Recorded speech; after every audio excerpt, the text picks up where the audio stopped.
Lecture du livre des Nombres, chapitre 11.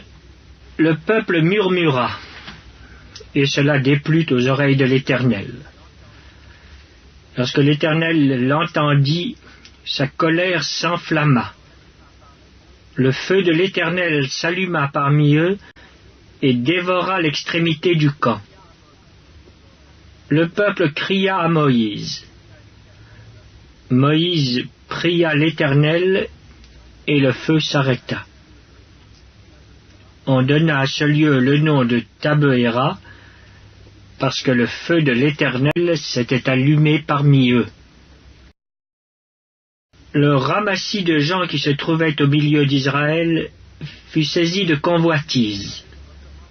Et même les enfants d'Israël recommencèrent à pleurer et dirent « Qui nous donnera de la viande à manger?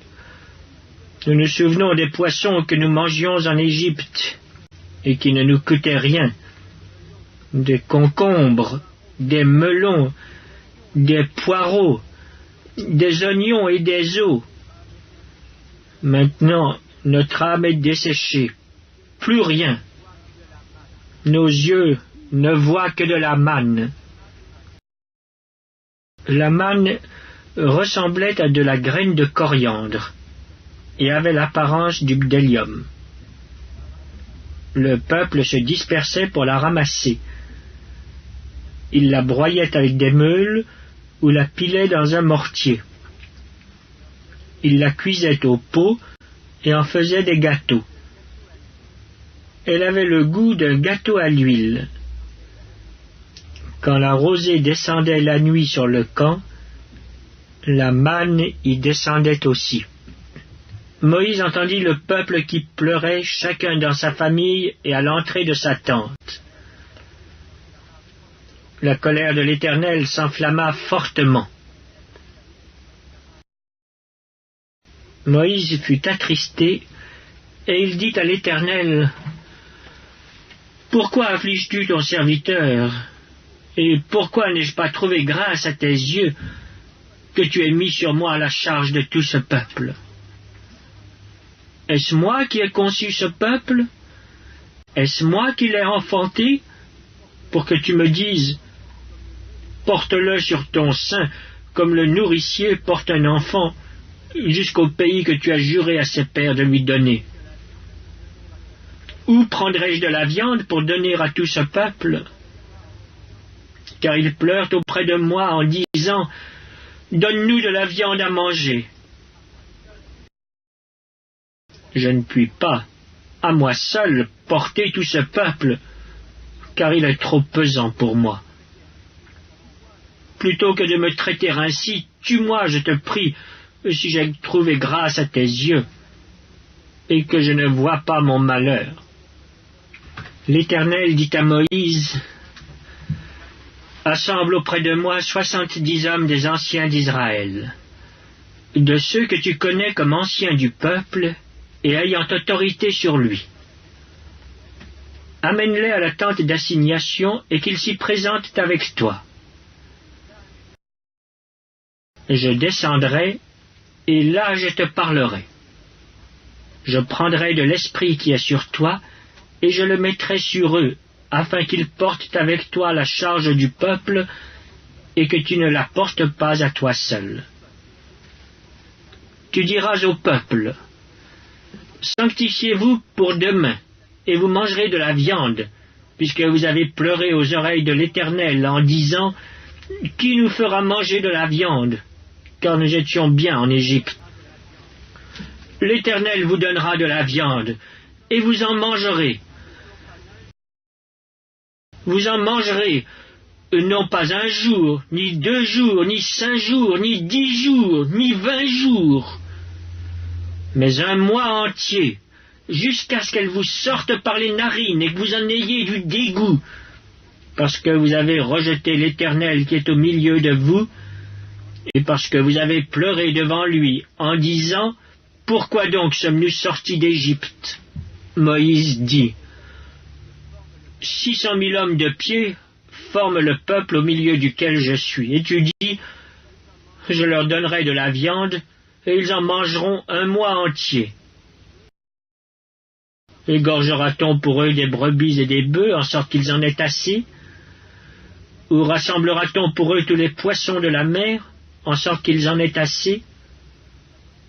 L'Éternel répondit à Moïse, la main de l'Éternel serait-elle trop courte?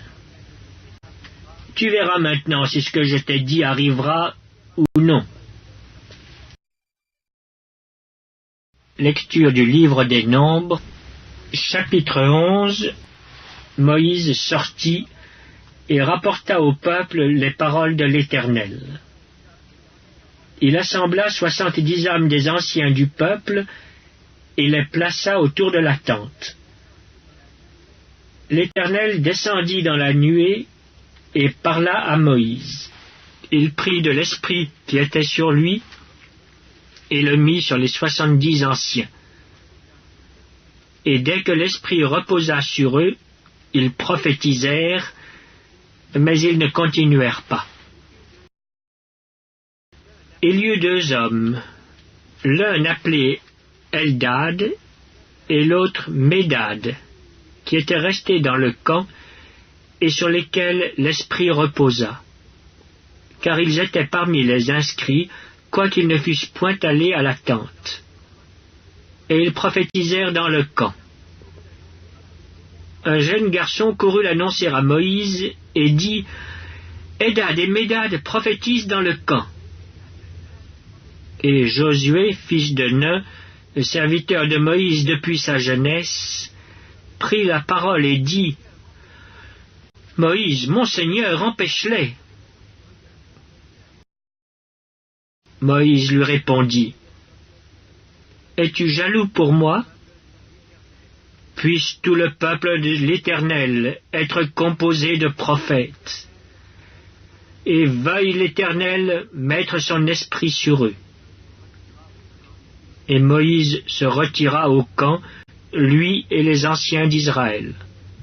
L'Éternel fit souffler de la mer un vent qui amena des cailles et les répandit sur le camp, environ 1 journée de chemin d'un côté et environ 1 journée de chemin de l'autre côté autour du camp. Il y en avait près de 2 coudées au-dessus de la surface de la terre. Pendant tout ce jour et toute la nuit, et pendant toute la journée du lendemain, le peuple se leva et ramassa les cailles.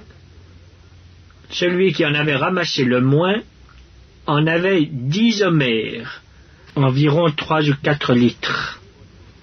Ils les étendirent pour eux autour du camp. Et comme la chair était encore entre leurs dents, sans être mâchée, la colère de l'Éternel s'enflamma contre le peuple, et l'Éternel frappa le peuple d'une très grande plaie. On donna à ce lieu le nom de Kibroth-Hattava, parce qu'on y enterra le peuple que la convoitise avait saisi. De Kibroth-Hattava, le peuple partit pour Hatséroth, et il s'arrêta à Hatséroth.